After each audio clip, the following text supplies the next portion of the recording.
कक्षा 9 अंग्रेजी बिहाइव। पाठ 1 द फंदे है। लेखक आइजैक असिमोव।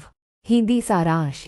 यह अध्याय भविष्य की दुनिया की कल्पना करता है, जहां शिक्षा इंटरनेट और मशीनों के जरिए घर में ही दी जाती है।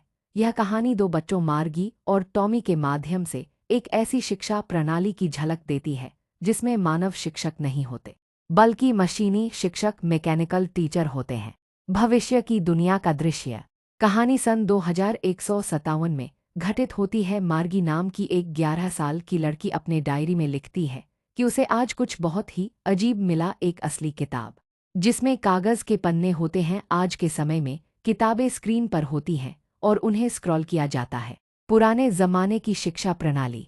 उसका दोस्त टॉमी उसे बताता है कि यह किताब सैकड़ों साल पुरानी है। उसमें बताया गया है कि बचपन में बच्चे एक इमारत में जाते थे जिसे स्कूल कहा जाता था। वहाँ एक मानव शिक्षक पढ़ाता था और सभी बच्चे साथ में पढ़ते थे।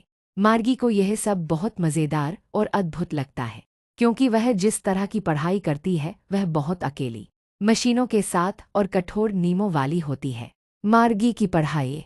मार्गी का मशीनी शिक्षक रोज तय समय पर स्क्रीन पर आता है और वही विषय पढ़ाता है जो प्रोग्राम किया गया होता है। उसकी अभ्यास पुस्तिका भी कंप्यूटर में होती है और परिणाम तुरंत मिलते हैं, लेकिन यह सब बहुत नीरस बोरिंग होता है। बाढ़ का अंत।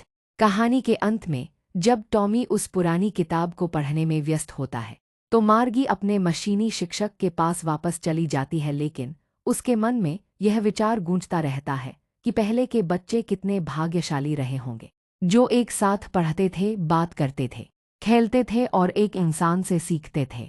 शिक्षा जो हमें मिलती है, एक चाहे तकनीक कितनी भी आगे बढ़ जाए, इंसानों के बीच बात करना और मिलना बहुत ज़रूरी होता है।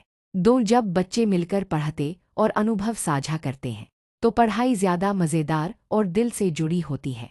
3 पुराने समय का स्कूल सिस्टम। जहां बच्चे साथ पढ़ते और खेलते हैं, उनके दिमागी और सामाजिक विकास के लिए बहुत ज़रूरी होता है।